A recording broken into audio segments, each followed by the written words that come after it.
สีพายของต้นกาสังลุยออก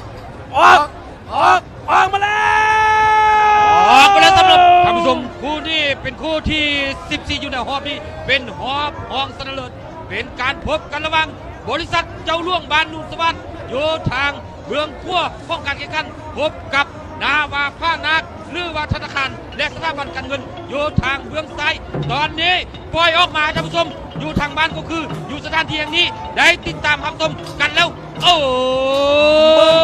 ด้วยมุมสูงตอนนี้บอกว่าเจ้าหลวงนี่ได้เปรียบเล็กโดยถึงปานกลางในการออกตัวดีๆแต่ว่าตอนนี้เสียเปรียบอยู่ที่เพราะว่านาวาพานักหากอแข่งเมื่อกี้นี่พละกำลังว่าจะได้ในการทดถอยในการออกตัวเอามาเบิ่งกันดีผู้ใดชนะรอบนี้เข้าไปชิงชนะเลิศทันทีผู้ใดเสียรอบนี้เอาไปเลยที่3แต่ว่านาวาพานัก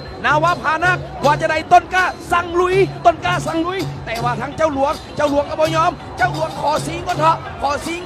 ขอไปแก้มือขอไปล้างตาครับรวมระหว่างซิตี้ก็เถอะแต่ว่าพอเบิ่งกันแต่ที่ผ่านนาวาพานักได้หรือบ่เอาแล้วเข้าโค้งตอนนี้พี่น้องเอ๋ยเข้าโค้งตอนนี้นาวาตีแสงแข็งนี้กำลังตีตื้นไล่บี้ไล่ขยี้อยู่ในกันนี้แต่ว่าเจ้าหลวงบอกว่าบี้มาจังไหนกูก็บ่ถอย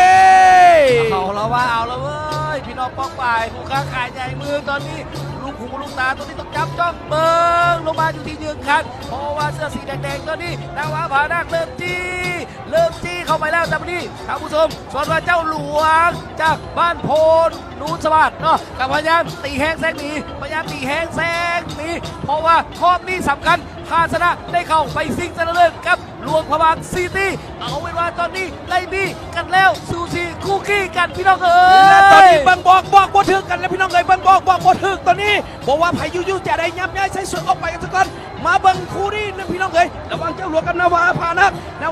กับเจ้าหลวงนาวาพานักใส่ยาน้ำบ้าบอกว่าต้นกล้าสั่งได้ที่สั่งได้หรือบ่ตอนนี้ไล่บี้ไล่ขยี้เจ้าหลวงอยู่กันนี้เจ้าหลวงกำลังสิหนีหนีได้หรือบ่เจ้าหลวงหนีได้หรือบ่ตอนนี้นี่ได้หรือบ่สำหรับเจ้าล่วงบานนุสวัสดิ์จะนี่ทางนาวาผ้านักธนาคารสถาบันการเงินได้หรือบ่พวกเขาก็เริ่มติดตามกันดีจับจ้องมองตากันมาในคู่นี้ห้างเป่าเพียงซองไปทางได้กันเด้อพี่น้องเอ๋ยตอนนี้พวกเขาสังเกตเห็นดีๆแล้วว่าเจ้าล่วงเริ่มติดตัวนี้ห่า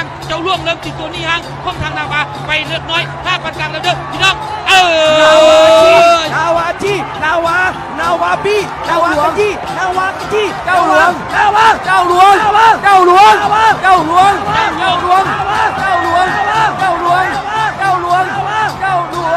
โอ้โหเอาแล้วเว้ยตอนนี้เอาแล้วผิดพลาดพี่น้องเลยผิดพลาดสายตาท่านผู้ชมตอนนี้นาวาที่3เจ้าหลวงเข้าไปแก้มือกับหลวงพระบางสมาร์ทซิตี้